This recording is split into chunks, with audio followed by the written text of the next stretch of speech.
Yeah, I think this, oh, ooh. You can see some legs on it. I don't know what kind of leg it is, but definitely legs. Alright, now that we're done with the front, let's move on to the rear.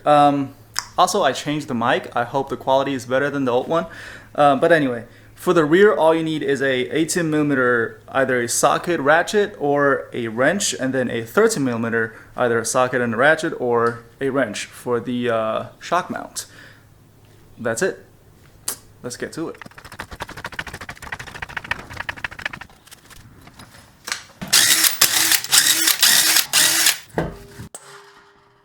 So what I actually would do is start from the top to remove the two 13mm nuts first, and then remove the 18mm nuts at the bottom. Or you can actually do it the other way around, but then when you remove the two 13mm nuts from the top, the shock is just gonna fall on the floor. Not a big deal, but if you're working with a nice pair of shock, you might not want it to fall. Alright, so this is where the shock mounts at. All you need to do is take off this carpet panel and it'll be exposed. But what I'm gonna do is actually cut a hole around the shock tower. That way I don't have to keep removing this whenever I want to adjust it.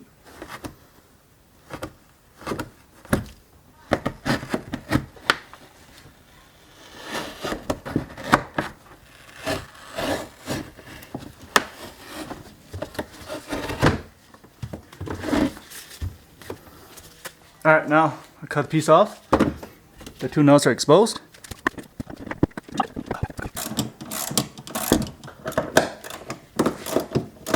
Behind this is a 18mm bolt that goes through the bottom of the shock and threads all the way over here. Here's a little tip. If you ever stripped the mounting point, you can either helicoil it or you can drill it through, like drill it through over here and put a bolt behind. That's what most of us do if we ever messed up. I hope it doesn't happen to you.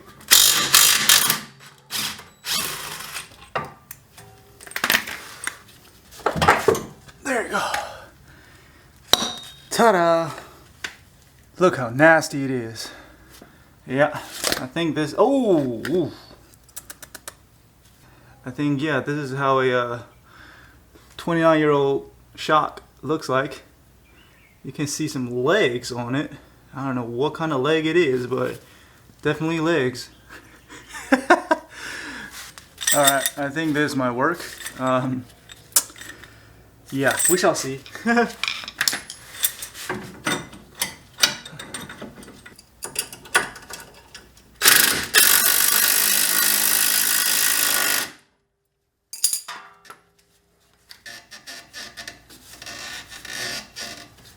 Damn, still nothing?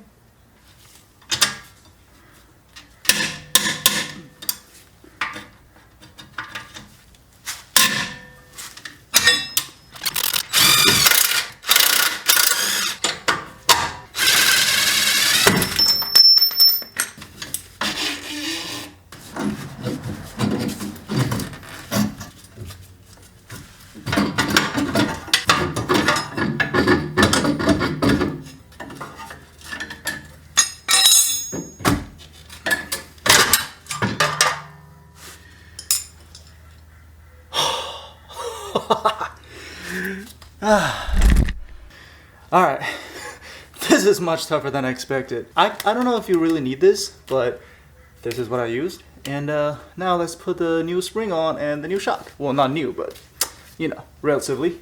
This is the new spring. You better keep the stock rubber bushing. I mean, this is still in like relatively working condition, so I'm gonna just save that. So if yours is really bad, feel free to change that. There you go. And now let's put the output control arm back on.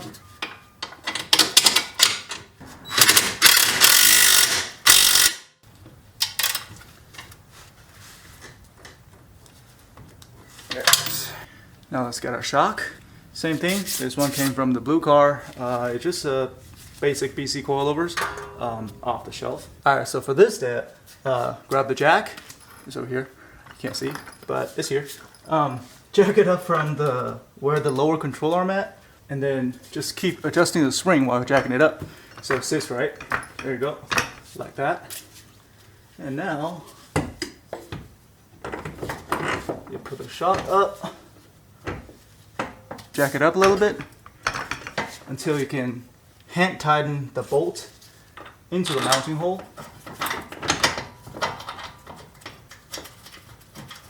There you go. Alright.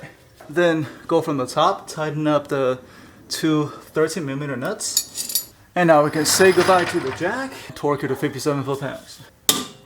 Now we can put the wheel back on.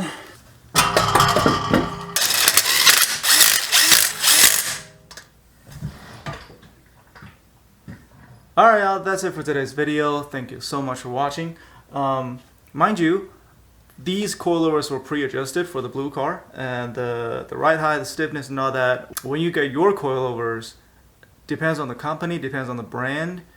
The preset is different. So I am gonna make a video about how to adjust the coilovers in the future, and if you want to know about that, turn on the notification bell, whatever, however it works. And yeah, the car's gonna sit like this for a little while. I kind of like the fitment. Like, it's just pretty on point. Like, I can barely stick a finger into it. I hope it doesn't rub too badly. We'll see about that. But as for now, like, comment, subscribe, and I'll see you guys in the next video. Peace.